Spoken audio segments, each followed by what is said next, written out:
You've probably seen them, right? Those super tense city council meetings that makes the local news. But have you ever really noticed that person sitting quietly right in the middle of all the fighting?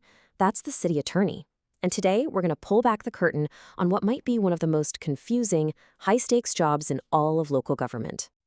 Okay, so picture this. The mayor and the city council are just at a total stalemate over some controversial new project. Tempers are flaring, people are throwing accusations around, and then everyone looks to the city attorney for advice. So, who gets that advice? The mayor, who's running the city every day, or the council, who actually writes the laws? And look, this isn't just some made up scenario, it's the fundamental dilemma these attorneys face constantly.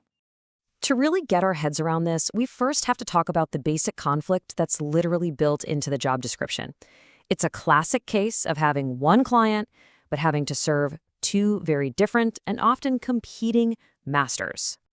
So here's the core legal principle you gotta understand. On paper, the city attorney's client isn't the mayor, it's not a council member, it's the city itself, this abstract idea of the municipality. It's kind of like how a corporate lawyer's client is the company, not the CEO. But here's the thing, a city is not a company, and its leaders, well, they are definitely not always on the same page. And this is where you really see that two masters problem in action. On one side, you've got the city council. That's the legislative branch. They're the ones setting policy, passing laws, and keeping an eye on the whole operation. And on the other side, you've got the mayor and their administration, the executive branch. Their job is to actually carry out those policies and run the city. The city attorney, they are legally supposed to advise and represent both of them. So yeah, this whole thing is a massive tightrope walk. As one city attorney put it, everything really comes down to trust. But what happens when that attorney has to tell the council that their favorite project is illegal? Or they have to tell the mayor that their actions could get the city sued? That's when trust gets shaky and the attorney suddenly looks biased or disloyal, even when they're just doing their job. Okay, so how does all this pressure build into what can feel like a totally impossible job? Well, it's not just about dry legal theory, it's also about human psychology and some real structural problems. A huge factor here is a little quirk of the human brain called proximity bias. It's pretty simple. We all have this unconscious tendency to give a little more weight to the opinions of people we see and talk to every single day. So in a city hall, who do you think the city attorney is seeing all the time? Exactly. The attorney is working shoulder to shoulder, day in and day out, with the city administration, the managers, the department heads. They build a close rapport. They get a really deep understanding of the practical side of things. But the city council? They're often part-time. They might only meet a couple of times a month. So if you're a council member, it can easily start to feel like the legal advice you're getting is really designed to protect the administration, not to help you with your goals of oversight and reform.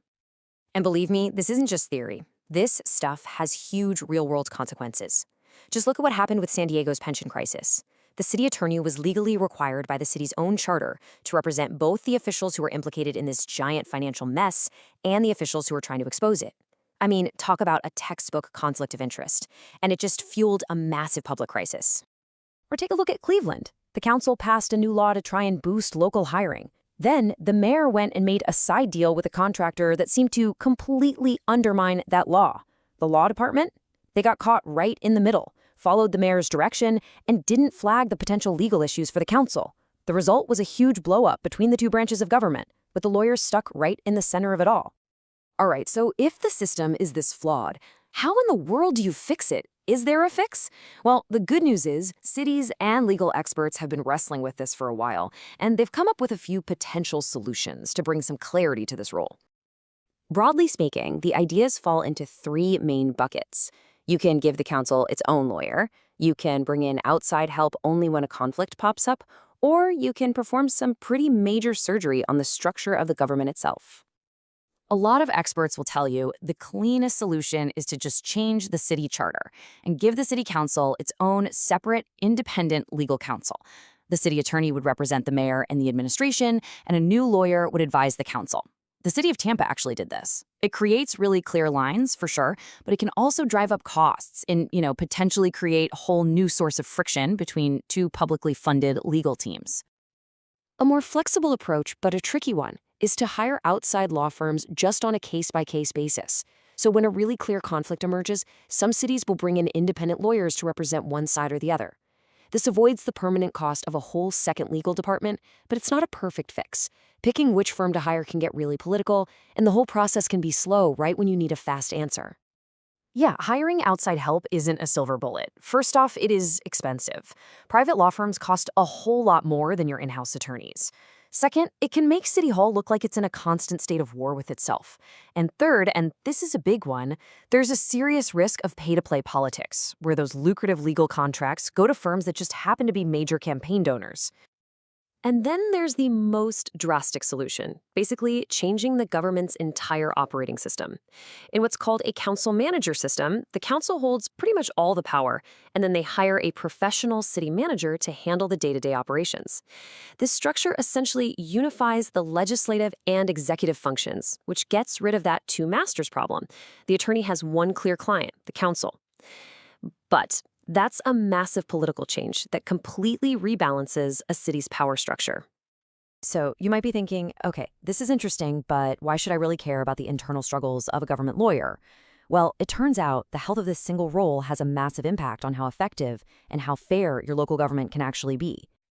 And this really gets to the heart of the issue.